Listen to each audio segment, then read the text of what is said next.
Everyone, आज हम पढ़ेंगे word problems based on edges.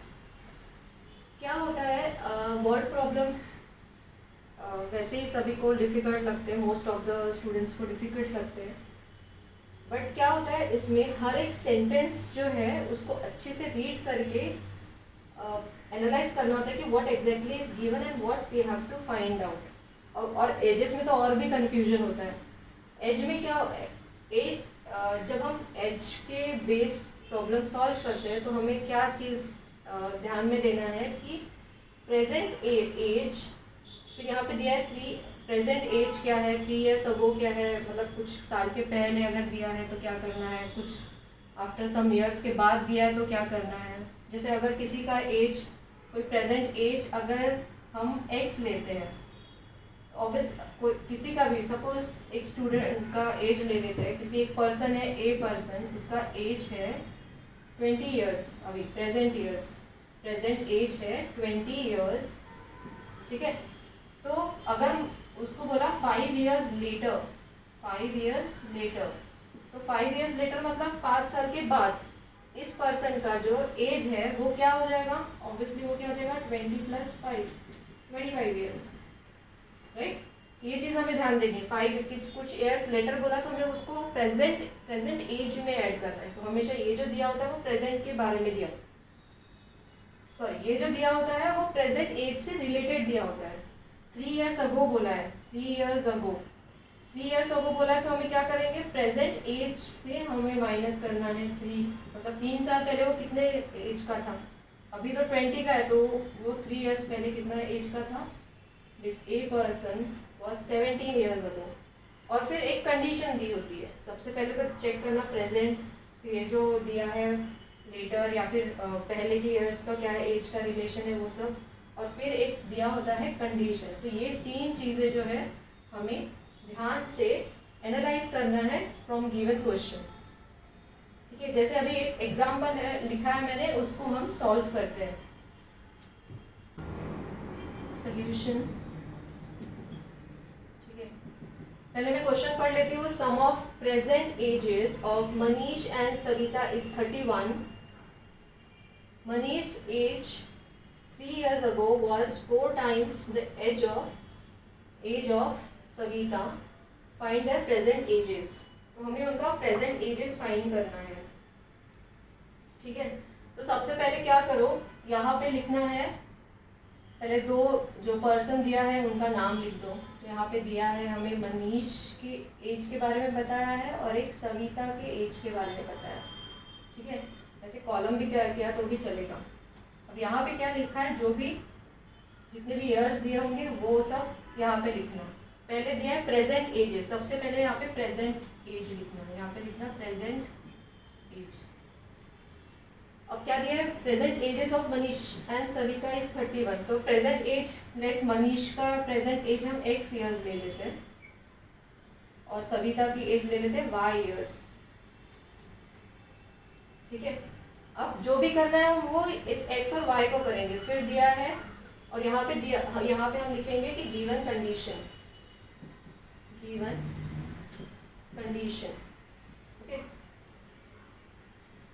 देखो, सम मतलब addition of present age of Manish and Savita is 31। तो प्रेजेंट एज तो x और y है, तो हम क्या करेंगे, कंडीशन क्या है, उनका एज का सम जो है वो कितना है 31। तो हम इक्वेशन हमें मिलेगा x + y = 31, ओके। अब सेकेंड सेंटेंस पढ़ेंगे। मनीष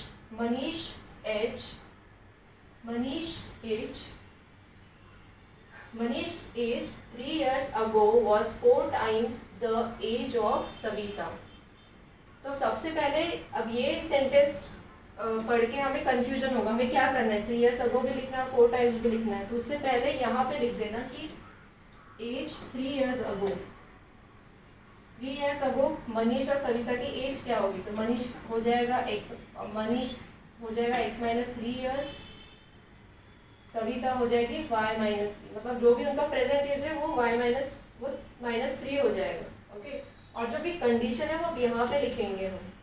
तो Manish age 3 years ago was, मतलब मनीष का एज ये है, जो x - 3 है was 4 times, 4 times मतलब 4 times of सविता's age. सविता की एज थी y-3. ठीक है, Manish 3 years ago Manish age was 4 times the age of Savita. तो ऐसे ये दो इक्वेशन हमें फाइंड करना है. ऐसे करेंगे तो सिंपली हमें ये मिल जाता है. तो कंफ्यूज नहीं होना है. हमें पहले प्रेजेंट एज और जो भी जो दिया होता है 3 years ago या फिर सम ईयर्स लेटर, तो वो पहले लिख देना और कंडीशन अलग से लिखना. इसके लिए प्रेजेंट एज के लिए अलग कंडीशन आएगा, 3 years को अगो जो एज थी उसके लिए अलग कंडीशन आएगा. ठीक है, अब ये तो इक्वेशन के फॉर्म में, तो मैंने इसको इक्वेशन 1 दे दिया. ये नहीं है तो इसको हम सिंप्लीफाई करके लेके आते हैं. ये हो जाएगा x माइनस 3 है, 4 मल्टीप्लाई हो जाएगा पूरे ब्रैकेट को, तो 4y माइनस 4 3 12. तो मैं x और y की टर्म इधर लेके जाती हूँ और ये नंबर उधर लेके जाऊँगी, तो ये हो जाएगा -12 + 3 x minus 4y equal to -12 + 3. तो ये हो जाएगा x माइनस 4y, ये हो जाएगा -9. अब ये दोनों इक्वेशन आगे फिर से लीनियर इक्वेशन जैसे सॉल्व करते हैं वैसे सॉल्व करेंगे. यहाँ पे x का कोएफिशिएंट 1 है, यहाँ पे भी 1 है, यहाँ पे y का कोएफिशिएंट 1 है, यहाँ पे y का कोएफिशिएंट है -4. तो हम इसको सॉल्व करेंगे और सेम है इसलिए हम क्या कर देंगे, उसको सब्ट्रैक्ट कर देंगे. तो यहाँ पे लिख दो सब्ट्रैक्ट इक्वेशन 2 फ्रॉम 1. तो 2 लिख दो पहले, x minus 4y equals to -9. फिर सेकेंड लिखना x plus y is equals to 31. अब इसको हम सब्ट्रैक्ट कर रहे हैं तो सभी साइन चेंज हो जाएगा. ये प्लस का माइनस, ये प्लस का माइनस, इसका minus. x minus x gets cancel. -4 minus y is -5y. और ये भी माइनस माइनस है तो एडिशन होगा. साइन ऑफ ग्रेटर इज -31 और +9 इज हो जाता है 40. तो ये माइनस माइनस साइन कैंसिल हो जाएगा. y is equals to -40 by -5. 5 8 40 और माइनस माइनस हो जाएगा कैंसिल. तो y कितना आया 8. ठीक है, अब किसी भी इक्वेशन में पुट कर दो. x plus y is equals to है 31. तो x y की जगह 8 पुट कर दो. ठीक है, तो 31 माइनस 8 कितना होता है 31 माइनस 8. तो 11 माइनस 8 हो जाएगा 3. ये कैंसिल हो जाएगा 1 2 23. ठीक है, तो x हमें 23 मिला, y हमें मिला 8. तो x था मनीष का एज हमें मिला है 23 इयर्स और सविता की एज हमें मिली है 8 इयर्स. हमेशा याद रखना है कि वर्ड प्रॉब्लम है तो आंसर भी वर्ड्स में होना चाहिए.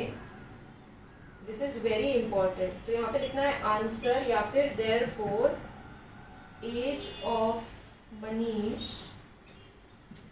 इज, ओके, यहाँ पे ऐसे भी लिख सकते हो therefore present age of Manish is 23 years and present age of Savita is 8 years. ठीक है, तो इस तरह से हम सॉल्व करेंगे एज के प्रॉब्लम्स को. होप आपको समझ में आ गया होगा. एक और एग्जांपल देखते हैं इसमें. The question is sum of father's age and twice the age of son is 70. तो सबसे पहले जो भी कैरेक्टर्स दिए हैं वो लिख दो. फादर एंड सन दिया हुआ है. If we double the age of father and add it to the age of the son, his son, the sum is 95. Find their present ages. तो यहाँ पे कुछ दिया नहीं है कि ago और later कुछ नहीं दिया है. तो यहाँ पे सिर्फ हम present ages लिखेंगे. Present age. So let's take father's present age to be x years and son का लेते हैं y years. ठीक है, तो सबसे पहला कंडीशन सम मतलब एडिशन.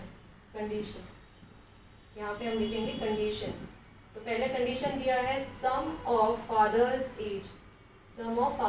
एंड मतलब वो चीज़ हो जाएगी एडिशन. फादर्स एज है x. ठीक है, तो sum of father's age and twice the, अभी ट्वाइस मतलब double of son's age. Son's age is y. Is 70, is मतलब इक्वल टू, ठीक है। फिर से एक बार, sum of father's age, sum मतलब addition of father's age is x years, and के बाद अभी ये सब आएगा, ऐड होगा इस तक, इस लिखा है, इस मतलब इक्वल टू होता है, एंड मतलब ऐड करेंगे, ट्वाइस मतलब हो जाएगा 2 times the son's age, son's के एज हमने लिया है y और यहाँ पे फादर्स एज दिया है x। तो इस तरह से ये इक्वेशन बन गया, x plus 2y is equals to दिया है 70। It is in the proper form, x plus 2y is equal to 70, तो आई गिव इट इक्वेशन 1।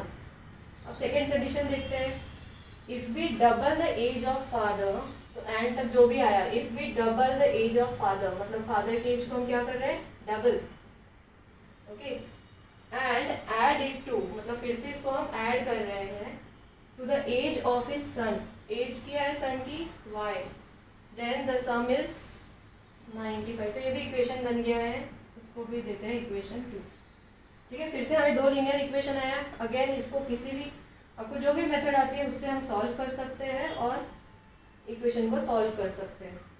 इसको मैं सॉल्व करती हूँ सब्स्टिट्यूशन मेथड से, या फिर लीनियर इक्वेशन साइमल्टेनियसली भी सॉल्व कर सकते हैं। तो यहाँ पे देखो, वेरिएबल x के सेम नहीं है, वेरिएबल y के भी सेम नहीं है, तो इसको सेम कर देते हैं। मैं x के वेरिएबल को सेम करती हूँ, यहाँ पे इस इक्वेशन को हम मल्टीप्लाई कर देते हैं 2 से। तो इक्वेशन 1 क्या हो जाएगा, 2x प्लस 2 2 4y, पूरे इक्वेशन को 2 से मल्टीप्लाई करेंगे, 70 2 हो जाएगा 140। ये था इक्वेशन 1। इक्वेशन 2 को हम एज इट इज रख देंगे, ठीक है। और अब फिर से देखना है, ये 2 2 हो गया, साइन भी सेम है, तो हम इसको कर देंगे सब्ट्रैक्ट। तो यहाँ पे हम क्या कर रहे हैं, सब्ट्रैक्ट इक्वेशन 2 फ्रॉम 1, ठीक है। मैं ये मल्टीप्लाई करके यहाँ पे लिख देती हूँ, मल्टीप्लाई किया तो ये जाएगा 2x प्लस 2 2 4y 70 2 140। तो ये हो गया इक्वेशन 1। अब इन दोनों को सॉल्व कर दो, सब्ट्रैक्ट करते तो साइन हो जाएगा चेंज, सब पॉजिटिव तो नेगेटिव हो जाएगा, 2 - 2x 0, 4 minus nothing is there means 1, 4 - 1 is 3y, and इन दोनों को सब्ट्रैक्ट करो, 0 - 5 मतलब 10 - 5 होता है 5, फिर 14 - 10 हो जाएगा 4। तो 3y इक्वल टू 45 आया, y इज इक्वल टू क्या हो जाएगा 45/3 15, तो y आया 15। अब इसको किसी भी एक इक्वेशन में पुट कर दो, मैं पुट कर रही हूँ यहाँ पे x plus 2y is equals to 70 में, y 15 है तो x plus 2 into 15 is equals to 70, x plus 30 is equals to 70, x is equal to 70 minus 30 उधर जाके माइनस हो जाएगा, तो ये आया 40, ठीक है। तो x क्या था, एज ऑफ फादर, फादर का एज 40 ईयर्स आया एंड सन का एज आया 15 ईयर्स। फिर से वर्ड प्रॉब्लम है, तो आंसर जो भी हम लिखेंगे वो वर्ड में लिखेंगे, therefore father's present age is 40 years. और ये ईयर्स लिखना इंपॉर्टेंट है वर्ड प्रॉब्लम्स में, या फिर कोई भी प्रॉब्लम में अगर यूनिट है तो यूनिट लिखना ज़रूरी है, 40 years and son is 15 years old. अगर चेक करना है तो कोई भी इक्वेशन जो था उसमें ऐड करके देख लो, जैसे फादर का एज है x, फादर का एज है 40 plus double the age of son का एज 15 to 30, दोनों का एडिशन 70 आता है क्या, अगर आता है तो आपका आंसर राइट है। तो ये वे है एज के प्रॉब्लम सॉल्व करने का। जब आप इसको सॉर्टेड वे से ऐसे कॉलम्स बनाते हो तो बहुत इजीली सॉल्व हो जाता है। होप आपको ये समझ आ गया होगा, बाकी हम नेक्स्ट लेक्चर में पढ़ेंगे। Thank you.